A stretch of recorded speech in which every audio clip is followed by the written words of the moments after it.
मंडळी छान असं वाटतं कुठेतरी मस्त जावं, एकदम तपश्चर्या करावी, शांत कुठेतरी जाऊन वनात तपश्चर्या करावी. पूर्वीच्या काळी पण लोक असेच तपश्चर्या करत असतील ना, जाऊन कुठेतरी मस्त असं वनात, जंगलात, नदीच्या किनारी, हिमालयात.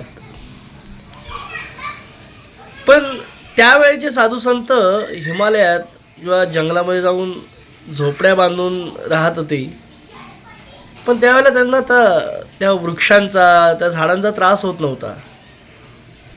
मग आत्ताच तपोवन, नाशिकमध्ये जे तपोवन आहे तिथे कुंभमेळा होणार आहे. आणि त्या कुंभमेळ्यात येणाऱ्या साधूंच्या कुट्या बांधण्यासाठी अनेक वृक्ष तोडले जाणार आहेत. त्या वृक्षतोडीची खरंच गरज आहे का?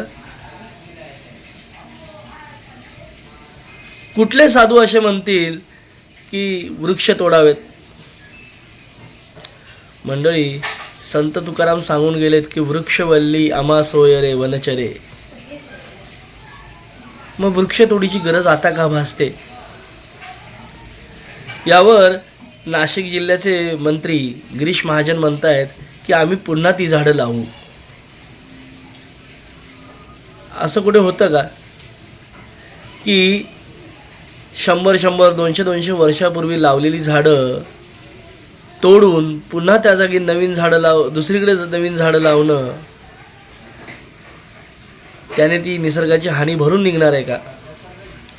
आणि त्यांच्याच पक्षाच्या खासदारांनी अजब वक्तव्य केलंय की माणसाच्या चुकीमुळे पावसाचं नियमन बिघडलंय आणि पाऊस कसाही पडतो, त्यामुळे रस्ते खराब होतात.